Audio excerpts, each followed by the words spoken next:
चंद्रयान 3 के बाद भारत सूर्य mission Aditya L1 launch कर चुका है।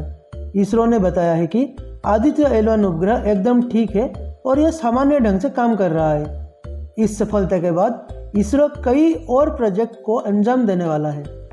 हेलो व्यूअर्स, स्वागत है आप सबका नॉलेज एक्सपांडर में। इस वीडियो के अंत तक बने रहे जिससे कि आपको इसरो की अपकमिंग प्रोजेक्ट्स के बारे में पता चलेगा।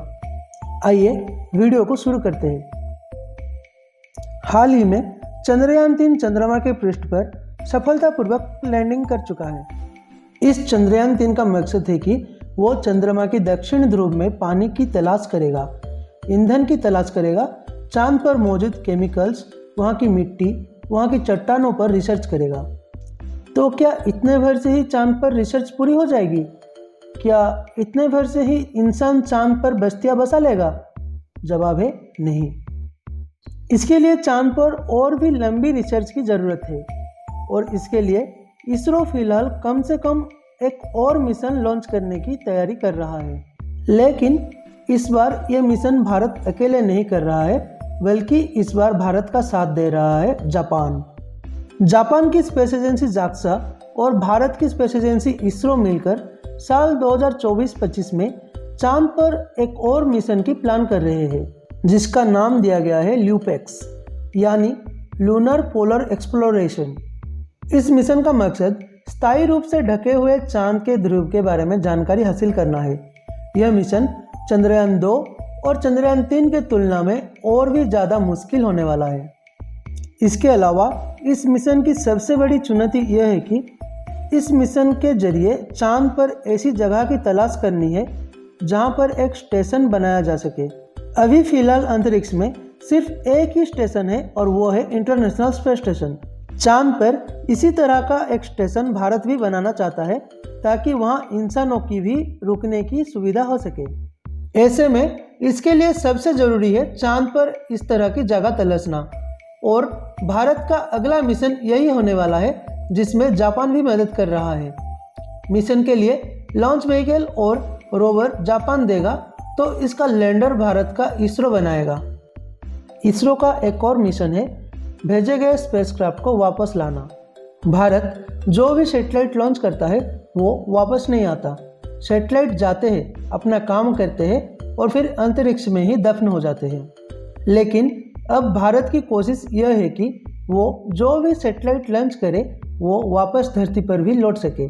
चंद्रयान 1 के मिशन डायरेक्टर रह चुके एम अन्नादुराई का कहना था कि अगर चंद्रयान 2 की सॉफ्ट लैंडिंग हो गई होती तो फिर चंद्रयान 3 का मकसद रिटर्न मिशन ही होता। परंतु दुख की बात यह है कि चंद्रयान 3 धरती पर नहीं लौटेगा। लैंडर, रोवर सब चांद पर ही रह जाएंगे। लेकिन अगर चंद्रयान 2 ने यह काम कर दिया होता तो फिर भारत चंद्रयान 3 को चांद पर भेजता भी और उसे वापस भी बुलाता। हालांकि अब इसरो जो अपना अगला मिशन प्लान कर रहा है वो एयरक्राफ्ट को भेजने और उसे वापस बुलाने के लिए कर रहा है। इसके लिए इसरो को एक ऐसा एयरक्राफ्ट चाहिए जो न सिर्फ चांद पर जाकर सॉफ्ट लैंडिंग कर सके, बल्कि वो चांद से वापस आकर धरती पर भी सॉफ्ट लैंडिंग कर सके। ध्यान देने की बात यह है कि साल 2020 में ही चीन एक ऐसा मिशन भेज चुका है। चीन ने 23 नवंबर 2020 को चांग E5 नाम से सैटेलाइट को लॉन्च किया था। वो सैटेलाइट 1 दिसंबर 2020 को चांद की सतह पर पहुंचा था और फिर 16 दिसंबर 2020 को चीन का स्पेसक्राफ्ट धरती पर लौट आया था।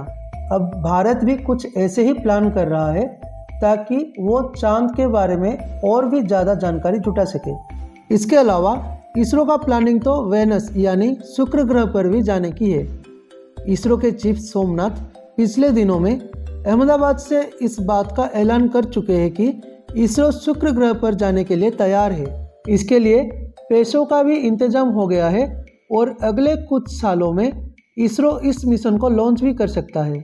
शुक्र ही इकलौता ऐसा ग्रह है जिसके बारे में माना जाता है कि वो धरती की तरह ही है, यहाँ इंसान भी रह सकते हैं। हालांकि 1960 के दशक में ही ये साफ हो गया था कि शुक्र ग्रह तक पहुंचना और वहां किसी भी स्पेसक्राफ्ट का सकुशल बचे रहना बेहद ही मुश्किल होने वाला है, क्योंकि शुक्र पर गर्मी और दबाव बहुत ज़्यादा है, जिसकी वजह से स्पेसक्राफ्ट टूट फूट जाता है। 30 अक्टूबर 1981 को सोवियत यूनियन ने विनेरा 13 नाम की स्पेसक्राफ्ट विनस पर भेजा था, जो 4 महीने 2 दिन की यात्रा के बाद जब शुक्र की सतह तक पहुंचा तो सिर्फ 2 घंटे में ही क्रैश हो गया था। भारत की योजना है कि वो विनस तक स्पेसक्राफ्ट भेजे।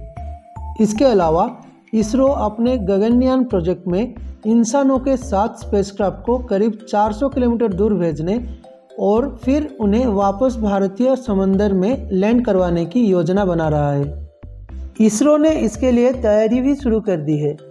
चंद्रयान 3 की सफल लैंडिंग के लिए इस्तेमाल हुए LBM-3 यानी लॉन्च व्हीकल मार्क 3 रॉकेट को ही मॉडिफाई करके HLBM यानी human rated launch vehicle mark 3 बनाया जा रहा है, जो धरती से करीब 400 किलोमीटर की दूरी तय करके 3 दिनों के अंदर वापस भी आ सके। इसमें क्रूज़ सिस्टम लगाने पर भी काम किया जा रहा है, ताकि किसी तरह की अनहोनी होने पर स्पेसक्राफ्ट में बैठे इंसानों को बचाया जा सके। इस मिशन के लिए जो अंतरिक्ष यात्री तैयार हो रहे हैं, उन्हें गगनयान की यात्रा से पहले कुछ दिनों के लिए अंतरिक्ष में बने इंटरनेशनल स्पेस सेंटर पर भेजा जाएगा। उम्मीद है कि अगले साल तक ये यात्री इंटरनेशनल स्पेस सेंटर जाएंगे। अभी कुछ ही महीनों पहले अमेरिकी स्पेस एजेंसी नासा और भारतीय स्पेस एजेंसी इसरो ने मिलकर इसका प्लान तैयार किया है, और अगर यह प्लान कामयाब होता है तो पिछले करीब 40 साल में यह पहला ऐसा मौका होगा जब भारत का कोई यात्री अंतरिक्ष तक जाएगा। हालांकि अंतरिक्ष में अभी जाने के लिए इसरो की नहीं बल्कि नासा की ही स्पेसक्राफ्ट का इस्तेमाल किया जाएगा। इस वीडियो में बस इतना ही है व्यूअर्स। अगर ये वीडियो आपको अच्छा लगा तो वीडियो को लाइक करें, ज़्यादा से ज़्यादा शेयर करें, ताकि और भी लोगों को भारत की इस कामयाबी के बारे में पता चल सके। और आगे ऐसे ही वीडियोस देखने के लिए इस चैनल को सब्सक्राइब करें और अच्छे अच्छे कमेंट्स भी दें। धन्यवाद। जय जगन्नाथ। जय हिंद, जय भारत।